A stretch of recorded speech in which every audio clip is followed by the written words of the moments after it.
AM 1230 우리 방송 오늘의 시사 포커스 시간입니다. 오늘 시사 포커스의 주인공은 메이저리그 슈퍼스타 오타니 쇼헤이입니다. 유명한 만큼 그 유명세를 혹독히 치르고 있는 것 같습니다.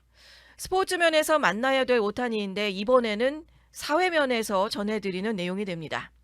작년에는 통역사 스캔들이 있었고 이번엔 부동산 개발업자에게 소송을 당한 케이스가 됩니다. 야구장이 아니고 법정과 부동산 개발 현장에서 벌어지고 있습니다. 메이저리그 슈퍼스타 오타니 쇼헤이가 법정에 섰다는 소식, 피소 소식이죠. 야구장에서는 홈런과 투수력을 뽐내던 오타니인데 이번에는 부동산 개발 프로젝트를 둘러싼 고소 사건에 휘말리게 된 것입니다. 그 배경과 쟁점 그리고 앞으로의 전망까지 자세히 전해드리겠습니다. 자, 이번 사건의 발달 좀 간단하게 먼저 설명을 해드리자면 원 개발자가 있고요. 그리고 여기에 오타니와 에이전트를 묶어서 들어온 중간 개발자가 있습니다. 그리고 이 중간 개발자가 원 개발자를 팽한 거죠. 그러다 보니 원 개발자 입장에서는 둘 다 싸잡아서 소송을 한 그런 케이스가 되고 있습니다. 자, 이번 사건의 발달은 2023년 하와이에서 시작이 됩니다. 하와이는 아름다운 자연과 부동산 가치가 높은 지역이고 대규모 개발 프로젝트가 꾸준히 진행이 되어 오고 있는 지역입니다. 이번에 문제가 된 프로젝트가 총 2억 4천만 달러 규모의 고급 주택 및 시설 개발 사업이었습니다. 이 프로젝트가 40년 경력의 부동산 개발업자인 케빈 헤이스 시니어와 부동산 중개인인 마스모토 도모코가 참여하고 있었습니다.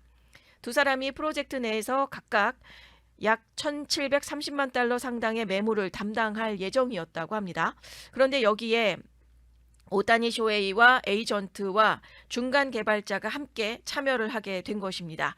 2023년에 해당 개발사와 후원 계약을 체결하면서 자신의 홍보와 브랜드 가치를 활용을 해서 프로젝트의 일부 시설을 홍보용으로 개발한다는 계획을 알렸습니다. 특히 오타니가 프리시즌 훈련 시설을 단지 내에 건설할 것이라는 소식이 전해지면서 이 프로젝트가 단숨에 화제를 모았고 지난 1월 착공식에는 오타니와 아내 다나카 마미코 씨도 함께 참석을 했습니다. 팬들과 지역 주민들이 스타 부부가 직접 참석한 모습에 환호를 했고 미디어가 이를 대대적으로 보도한 적도 있습니다. 자, 그러면 먼저 등장인물을 세 급으로 한번 나눠보겠습니다. 오타니와 그의 에이전트인 네즈 발레로입니다. 오타니는 프로젝트의 스타 후원자로 참여를 했고 발레로가 오타니를 대신해서 프로젝트 관련한 조율과 협상을 담당하는 에이전트 대표입니다. 쉽게 말해서 오타니 측 사람들입니다. 그리고 개발사, 그러니까 중간 개발이 중간에 참여한 개발자죠. 킹스반 리얼티 캐피털입니다. 실제로 피소를 당한 그 캐피털이 되고 있습니다. 실제 이 프로젝트를 전반적으로 운영을 하고 시설 개발하고 투자와 관리 책임을 지는 주체가 되고 오타니와 협력을 하면서 프로젝트 홍보나 브랜드 효과를 기대하고 있습니다. 그리고 이제 원고가 되고 있는 케빈 헤이스 시니어와 마스모토 도모코입니다. 프로젝트에서 특정 역할과 권한을 맡기로 했던 부동산 전문가들이고 실제 원개발자가 됩니다.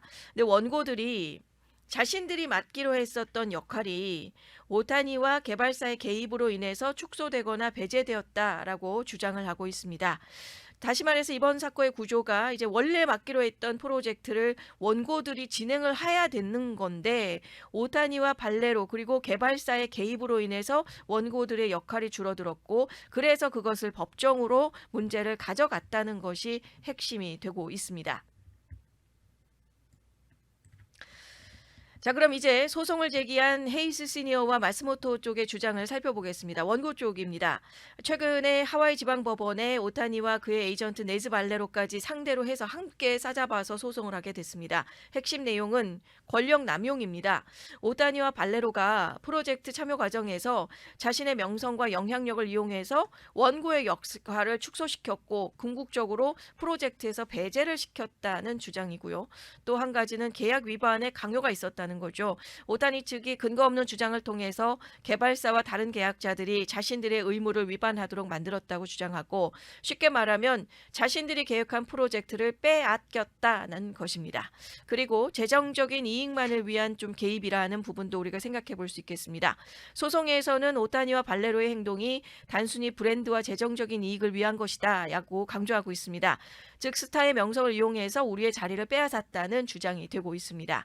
또한 원고가 각자 1,730만 달러 규모의 주택 매물 담당자로 배정이 될 예정이었었는데, 이번 사건으로 인해서 발생한 잠재적인 손실, 기회비용이 막대하다라고 덧붙였습니다. 이처럼 원고 측은 오타니와 에이전트가 후원자 이상의 영향력을 행사를 했다고 보고, 그것 때문에 함께 중간 개발자와 더불어서 소송을 제기를 하게 된 배경이 되고 있습니다. 반면에 중간에 이제 참여하게 된 실제 피소를 당한 개발자, 중간 개발자라고 우리가 한번 표현을 해보겠습니다. 중간 개발자 측과 오타니의 입장은 전혀 다릅니다. 일단 개발사인 실제 피소를 당한 킹스방 리얼티 캐피탈의 경우는 이번 소송이 완전히 경솔하고 근거 없는 주장이다라고 일축하고 있습니다. 회사는 헤이스 시니어와 마스모토를 해임한 결정, 여기에서 이제 해임이라는 부분이 되었다면 분명 중간 개발자와 원 개발자 간에서의 어떤 붉어졌었던 모습이 있었고, 해임이라는 모습으로 결정을 했다라는 게 이 프로세스 안에서 실제 있었던 일이었다는 것을 킹스반 리얼티 캐피털인 중간 개발자도 그 부분은 인정을 하고 있다는 점이 되고 있습니다. 전적으로 그것은 하지만 회사 내부의 판단이었었고 해임이었다라는 것을 강조를 하고 있고요. 여기에 또 한 가지, 오타니는 전혀 개입하지 않았다라고 강조를 하고 있습니다. 즉 오타니와 에이전트는 단순 후원자로 참여를 한 것이지 실제 프로젝트의 운영이나 인사결정에 관여하지는 않았다는 것입니다. 이번 사건에서 흥미로운 점은 스타와 에이전트가 개입한 사업이 되다 보니 그 권한과 책임이 어디까지인지를 가리는 법적인 판단이 핵심이 되겠다라는 점이 됩니다. 이번 사건이 갖는 의미를 조금 더 깊이 있게 살펴보면, 첫째, 유명인의 브랜드 파워가 실제 계약과 사업에 어떤 영향을 미치는지를 보여주는 케이스가 됩니다. 스타의 이름만으로, 그 유명세만으로 투자자와 고객을 끌어모을 수 있겠지만 동시에 권한과 책임의 경계가 모호해질 수 있다는 것을 이번 케이스를 통해서 우리가 살펴보게 되고요. 두 번째는 부동산 개발처럼 뭉칫돈들과 거액이 오고 가는 그런 프로젝트 사이에서는 이해자 사이에서의 계약 그리고 홍보가 얼마나 민감하게 얽혀 있는지를 보여주고, 그 피해 금액도 좀 살펴봤을 때 우리가 생각하는 그냥 그 단위가 사실은 좀 다르다라는 점이 됩니다.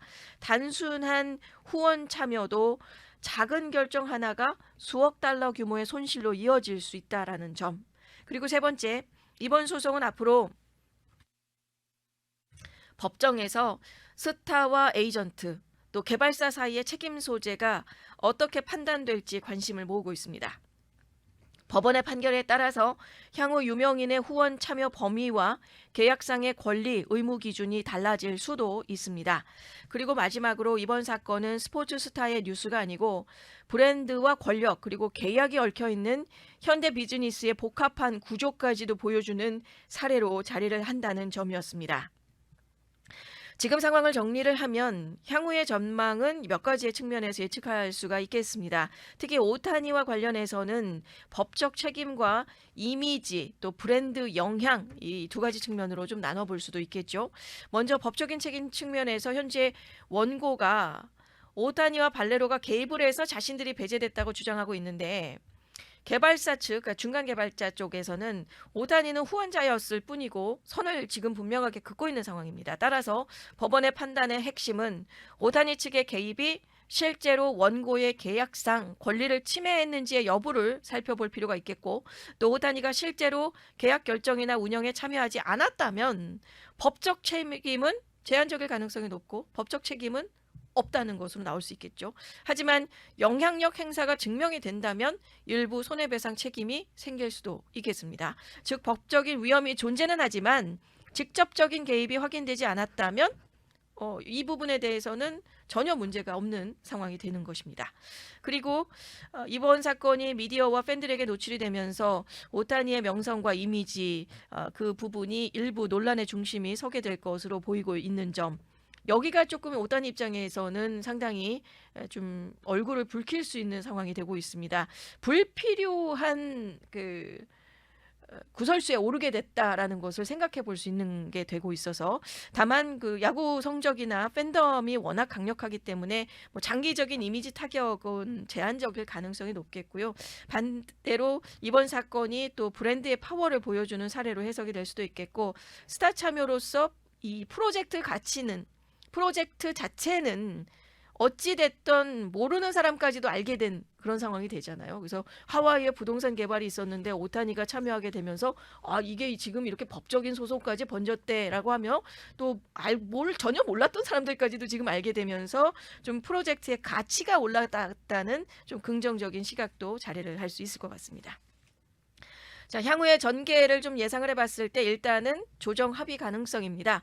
고액의 프로젝트 관련 소송에서는 법원 판결 전에 합의로 마무리되는 경우가 많고, 오타니 측이 소송에 직접 개입하지 않았기 때문에 또 금전적인 합의로 빠르게 정리가 될 가능성이 많다라는 점, 그리고 법적인 다툼의 장기화 가능성도 우리가 생각을 해봤다면 원고가 오타니 측의 영향력을 계속해서 입증을 하겠다, 그걸 법정에서 밝히겠다라고 나온다면 증거 확보나 증언 과정에서 소송이 길어질 수도 있겠고요. 다만 언론과 팬들이 사건을 계속해서 주목할 가능성이 좀 낮다라는 점도 우리가 좀 생각해 볼 수 있겠습니다. 그리고 오타니의 대응 전략입니다. 현재까지 공식적으로 오타니는 직접적인 개입은 부인하고 있고, 또 향후에 법적 대응과 언론 관리를 통해서 이미지 보호 전략을 유지할 가능성이 높습니다. 정리를 해봤을 때 법적인 책임으로서는 제한적인 가능성이 있을 수는 있겠습니다. 이 또한 뭔가 그 원고 측에서는 실제 있었다라는 것을 좀 증명해내야만 된다라는 그 여부가 관건이 되겠고요. 이미지나 브랜드 차원에서 단기적인 논란은 가능성이 있겠지만 장기적인 타격 또한 제한적입니다. 그리고 사건의 전개로 봤을 땐 합의의 가능성이 높겠고, 장기 소송의 가능성도 사실은 배제를 못하는 상황이 되겠죠. 그리고 오타니의 전략으로선 법적인 분쟁을 최소화하려고 할 것이고, 이미지 관리에 집중을 할 것으로 예상이 됩니다. 즉 오타니 입장에서는 직접적인 손해는 크지 않을 가능성이 높고, 이번 사건은 스타 브랜드가 얽힌 사업의 갈등 사례 정도로 정리가 될 전망입니다. 자, 오늘의 시사 포커스에서는 메이저리그 스타 오타니 쇼헤이가 부동산 소송에 휘말린 사연을 깊숙이 좀 살펴드린 시간이 됐습니다. 명성과 재력, 계약 관계가 얽힌 이번 사건이 앞으로 법정에서 어떤 결론을 내릴지 팬들뿐 아니고 일반 투자자들에게도 흥미로운 사례가 될 전망입니다. 스타의 명성을 활용한 비즈니스에 참여, 여러분들의 생각은 어떠신가요? 오늘 이야기를 통해서 스포츠 스타를 중심으로 한 법과 계약, 그리고 비즈니스의 이권 다툼의 복잡한 관계까지 살펴보는 시간이 되었습니다. 오늘의 이야기의 주인공 결국 오타니 쇼헤이입니다. 하지만 이번 사건에서 오타니가 직접 손해를 보거나 불법적인 이득을 취한 것은 살펴보니 전혀 없었습니다. 그저 홍보대사로서 참여를 했었던 것뿐이었고, 집을 구매하려던 평범한 투자자였을 뿐이죠. 오히려 주변에서 그 유명세를 이용하려는 압력과 기회주의적인 행동 때문에 원치 않은 혼란과 소송에 휘말리게 된 셈이 됩니다. 이번 사건을 통해서 알 수 있는 것은 유명세가 있다고 해서 본인이 잘못한 것이 아니더라도 주변 사람들의 이해관계 때문에 좀 홍역을 치르게 되고 있는 것 같습니다. 앞으로의 업데이트되는 소송 진행 상황도 계속해서 전해드리겠습니다. 이상 오늘의 시사 포커스 시간이었습니다.